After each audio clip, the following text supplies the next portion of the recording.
There are 5 subjects that the Buddha recommended that we recollect frequently. We have a copy of them in our chanting, but we haven't chanted them yet. They're very simple. I can just read them. I am of the nature to age. I have not gone beyond aging. Just give me a quick show of hands. How many people here are 50 over? Yeah. So actually I think I'm one of the youngest. Who is less than 40? 1, 2, 3. Okay. I turned 40 yesterday. So some of us are studying aging, aren't we? More pain than before? Yeah, and if something gets damaged or stretched or take longer to heal than before? Yeah. So we're contemplating truth, nature. This is normal, it's not a problem. We just have to pay attention and understand this is the truth. Next one. I am of the nature to sicken. I have not gone beyond sickness. So that just comes with a body. You have a body, your body is subject to illness. Next one. I am of the nature to die. I have not gone beyond dying.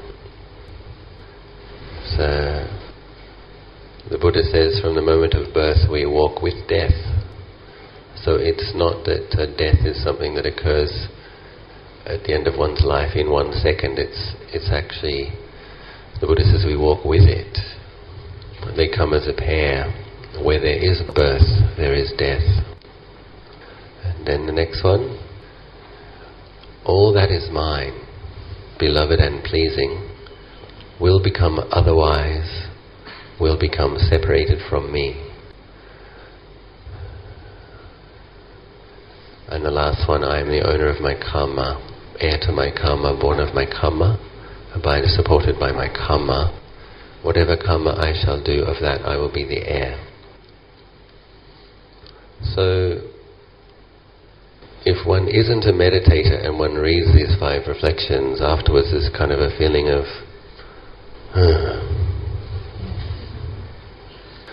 aging, sickness, death, everything I love, separation. And if I do stupid things, I'm going to suffer. And then it's important to see this in context. The Buddha can be likened to a master physician. He's the doctor. And if he says this is the medicine, then there's a very good reason. You remember that Prince Siddhartha, handsome, very skilled, very talented, living in a palace, and servants. And it was when he left the palace with his driver, and he saw the sick person for the first time in his life, the legend goes, and being very sensitive and very reflective because he has a lot of accumulated parami, this struck him very deeply, and he asked his driver, what is that? The driver said, there's a sickness. And he says, is that going to happen to me too? And the driver says, yeah, everyone at some point will experience sickness. And then he said the vanity of health left him, so he no longer had the assumption that he will always be healthy.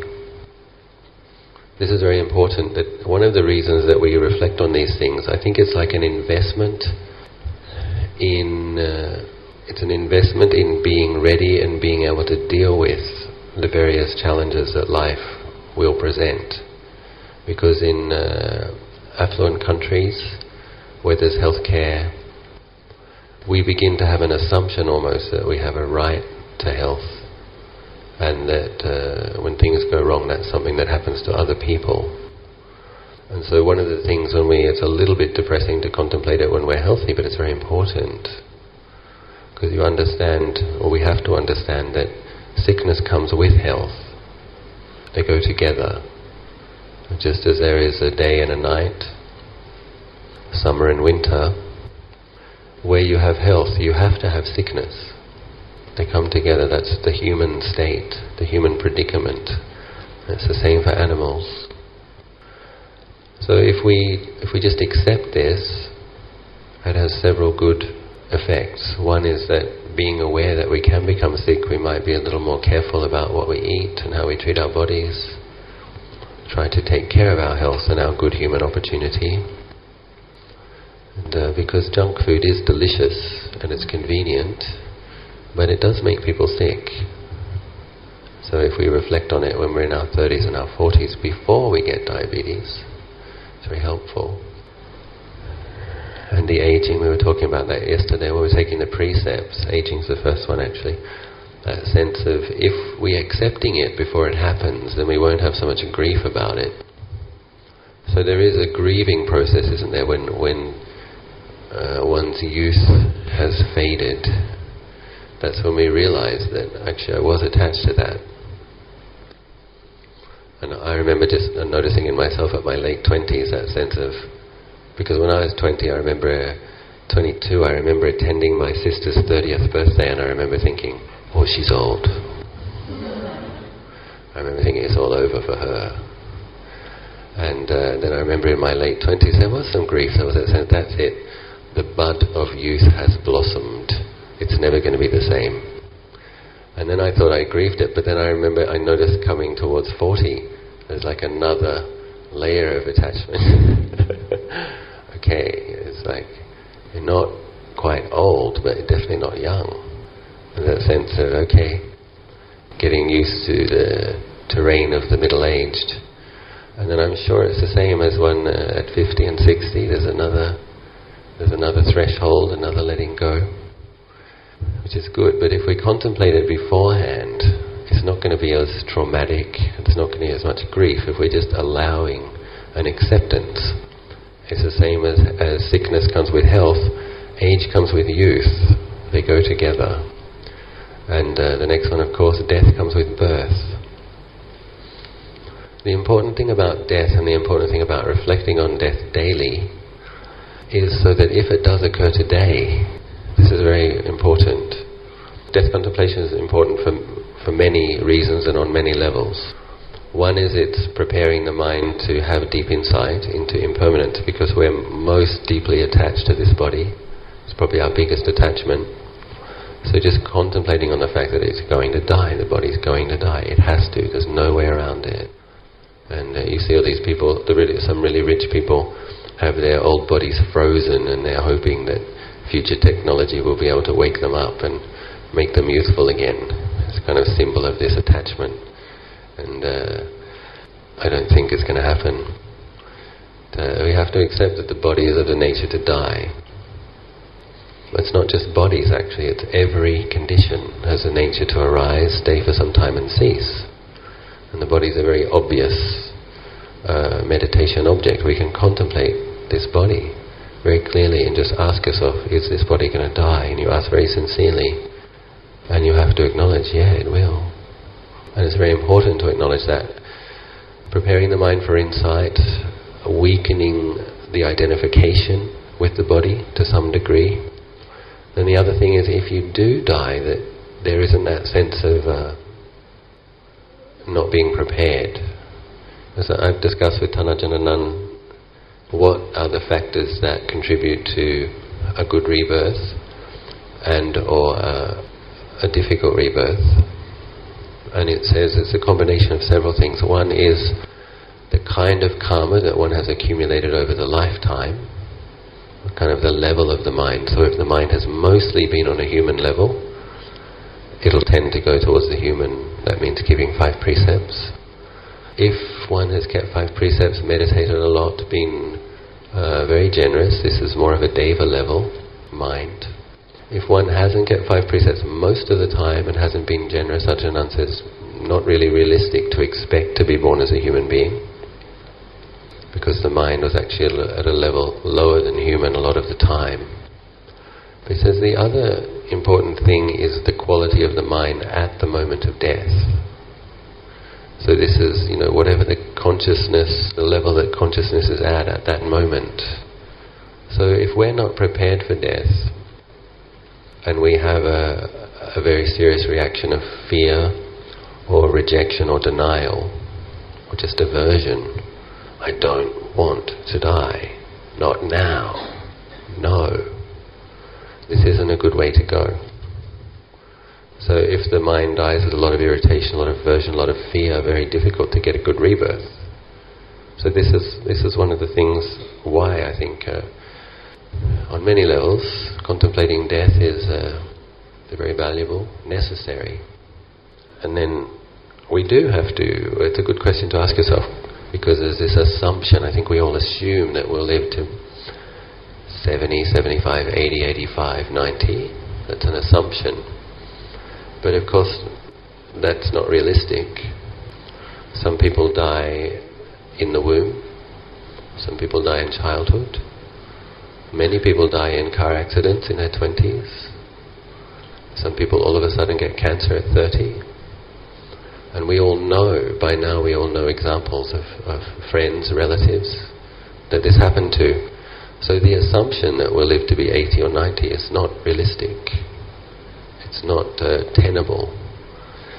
So it's good to challenge it, and it's just to contemplate and then ask oneself, okay, is it possible, could I die today? And then just accept that, yeah, I could. Especially in cars, even if I'm really, really careful, I don't have control over other drivers, so there's always a risk. In general, the modern world, there's really a lot of weapons stockpiled in various parts of the world, and a lot of nuclear reactors. We had a horrible event in Japan, very serious, from just one earthquake. So, these kind of things, the potential causes for mass disasters on the planet at the moment, there's a lot, unfortunately. And I don't mean to be depressing. These reflections are more about being sober, and more about being realistic, and more about being prepared. That's why we do these reflections. So that if the time comes where we are sick, we can accept it and work with it as best as we can. If the time comes to die, accept that and work with that as best as we can. Then the other one, all that is mine, beloved and pleasing, will become otherwise, will become separated from me. It's a shocking reflection. It doesn't say some of the things that are mine will sometimes be separated from me. It says all that is mine, beloved and pleasing, will become separated from me. So it's true, and it's very profound. So that can mean being separated from health. It can mean being separated from one's children, one's loved ones, one's parents. It can mean that your business fails. It can mean that the economy crashes. It can mean that even the value of gold changes. It means that things change, and that there's no real security in the world and in things, and that we need to have contemplated this a little bit so that if it happens, there isn't just an attitude of intense irritation, anger, resentment. There's a mind that can accept the truth, and it's almost as if something happens and there's a sense of, well, I knew that could happen. I was aware that this could happen. And then whatever the challenges are that do ripen in our lives, and we're practicing with them. The last one, karma. This is very helpful in establishing equanimity for the various challenges in our lives. Suppose that the difficult people in our lives, the ones that say things which hurt our feelings, the ones which don't say things that we would like them to say, the particular challenges that arise in our family, in our work, even our health problems, the state of the society, what seems not fair. We're born into the position that we're born in because of karma, and the degree to which it is benevolent, supportive, is the degree to which we've been skillful in the past. And the degree to which there are challenges is the degree to which we've been unskillful. And then I think it's just also good to know, in terms of this age, what one can expect. So this is often referred to as the degenerate age. It's when in general things are getting a bit worse, and in some cases a lot worse. So it's good to have a sense of perspective and context of where we are in this point of the eon. So this Buddha came when things were going from good to worse. That's when he came. There's a kind of a theme, and this is related to the group karma of the 6 billion people who are here. So of course, those of us who have contact with the Buddha's teachings, obviously there's a lot of accumulated merit, and many of us living a kind of a middle class, with a middle class abundance since childhood. This is also the result of merit, because most people on the world at this point in time don't live with that entitlement. This is a result of being very generous. But even people with merit, having met the Buddha's teachings and living in an abundant situation, we still live on the same planet as everyone else. And if a lot of the people on the planet at this particular point in time haven't been very generous and haven't been very ethical, and more of these people being born on this realm at the moment, then there's going to be some very serious challenges for human society. And I think it's important to have reflected on this and in some degree to be ready, or to expect some... we shouldn't be expecting that everything's going to be better. I'm going to put it that way. And we can be optimistic. Hopefully we have a long time to practice, but we don't know. And you just look at these... you look at the general state of the world. Not very much forest left. And although we know about the danger of carbon emissions, even so, each year there's more and more. And then, so there's no immediate threat of nuclear war, but there are a lot of nuclear bombs. And then the nuclear power reactors. There's just a lot of not very thoughtful, not very wise decisions have been made. And so there's some very serious threats to the ecosystem, to human civilization. At the same time, the Buddha's teachings exist in the world. They're here now. And enlightened beings are still in the world. And this is probably why most of those nuclear bombs haven't gone off. There are certain powerful forces which are helping to keep the human realm as a human realm. And so all of the practice that we do does contribute, actually. Those people who are consciously virtuous, those people who meditate, those people who dedicate their merit. This also helps the world to not descend into complete chaos. But as I said, it's not a sure thing. So obviously we all have a lot of good karma, and but in samsara and in the human realm, it only gets so good. So when and if things change dramatically, there has to be that part of our mind that has contemplated the possibility, and we have to be able to say, well, I knew this was one possibility, I knew this could happen. And then we practice with that to the best of our ability. And whether we have reflected on it deeply will be a factor in how much patience we can bring to a challenging circumstance. So it's very important, because it's okay, we don't make a lot of bad karma when things are going okay. But if you turn up the level of the frustration, turn up the level of the fear, turn up the level of the irritation, and then we're at risk. Once things are difficult past a certain point, we can start to lose our temper, start to become greedy, want to grab what we can grab, even if that means taking it from others. So we have to do some preparation so that when things get tough, we continue to behave at least like human beings, preferably like devas. So you remember also that the Buddha in seeing aging, and in seeing death, and in seeing sickness, and also in seeing a monk, that these things helped him focus. These were the things that ripened his mindfulness and wisdom. He said, oh, the world is dangerous. There's a danger in samsara. And these are the things which stimulated his heroic efforts. So this is another reason for the Buddha's suggesting these reflections, is this helps us to focus.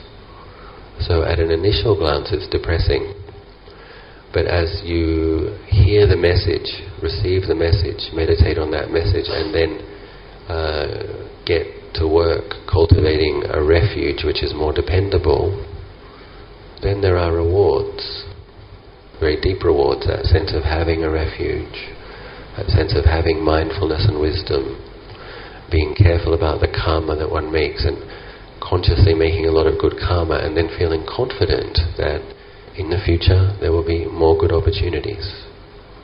Having used the good opportunities of this life and having consciously made good karma, one can feel confident. I am the owner of my karma, heir to my karma, so in the future also I will be the owner of this karma, I will be the heir to this karma. All of the good karma I make will support me, and especially in terms of Buddhist practice, if one practices sincerely, then I think it is realistic to think that one will have opportunities to keep practicing. So very important to...